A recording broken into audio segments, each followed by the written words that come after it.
A few moments later.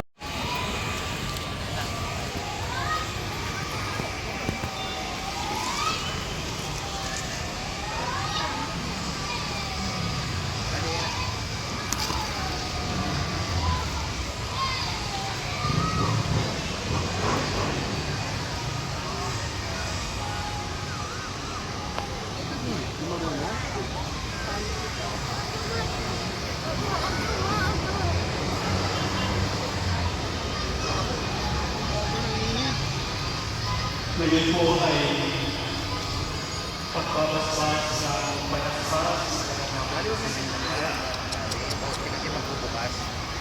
Ugunitayin natin ngayon ang pagpasok ng Panginoon sa Jerusalem.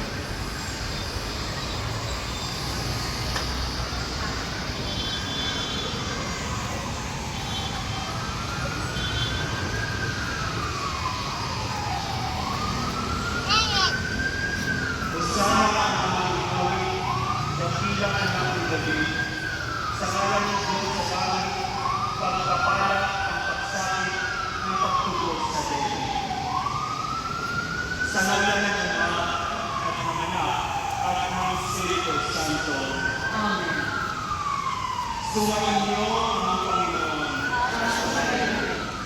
Mga mahal na kapatid, ang iyong linggo na tayo nagmamahira ng sarili para sa pagdiriwang ng Pasko, ng pagpapakasakit at pagkabuhay ng ating Panginoon.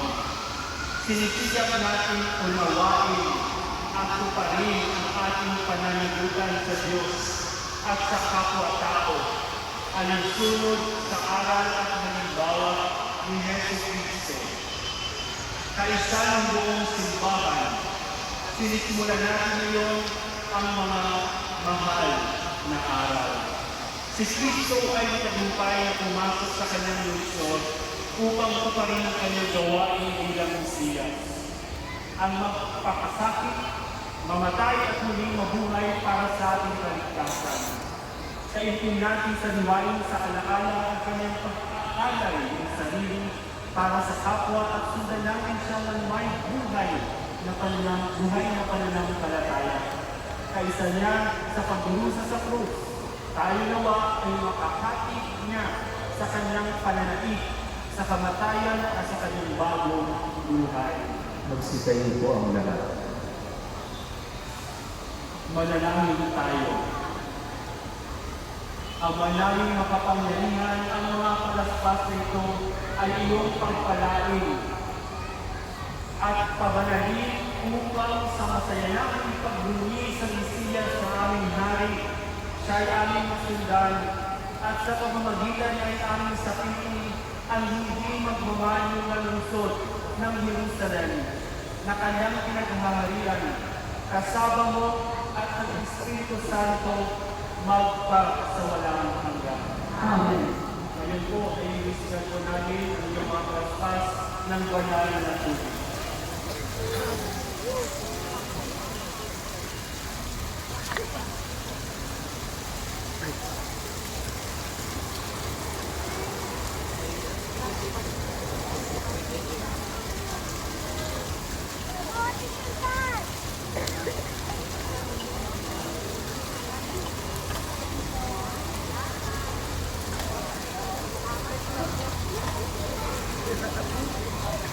Todo, Father, todo. Yeah, todo. Thank you, God. Thank you, Father.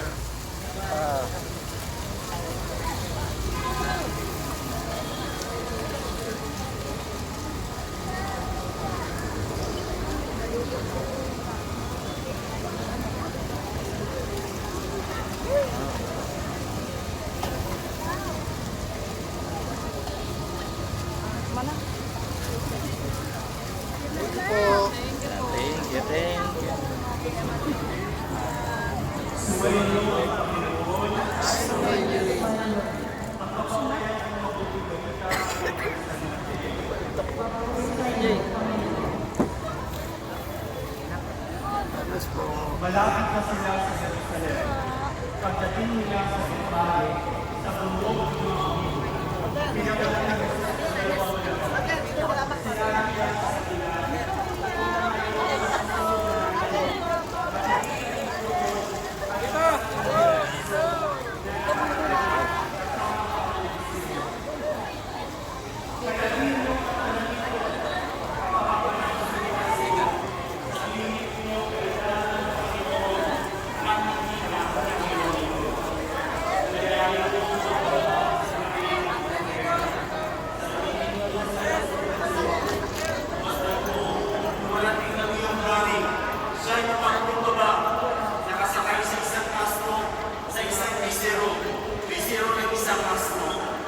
lumakad na ang mga alagad at ginawa ang inuutos ni Jesus.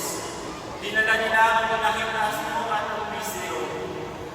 Isinabi nila sa likod ng mga ito ang kanilang balawal at sumakay sa Jesus. Maraming naglatag ng kanilang balawal sa daan. Ang iba namay umutol ng mga sanga ng kahoy at inilatag din sa daan. Nagsisigawan ang mga tao ng una at sumusunod sa kanya. Mabuhay ang anak ni David, pagpalain ang lumarating sa ngalan ng Panginoon. Purihin ang Diyos. Pagpasok ng Jesus sa Jerusalem, nagulo ang buong lungsod. Sino kaya ito? Tanong nila. Si Jesus ang propetang taga Nazaret, Galilea, sagot ng karamihan. Ang mabuting balita ng Panginoon. Pinupuri ka namin, Panginoon Jesus. Mga minamahal na kapatid, tularan natin ang mga tao na magpupunyi kay Jesus. Halina magposisyon sa kanyang karangalan, taglay ang kapayapaan.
Ama naming makapangyarihan, ginawa mong halimbawang dapat tularan ang tagapagligtas naming naging iba sa amin, para ang Diyos namin ay akuin.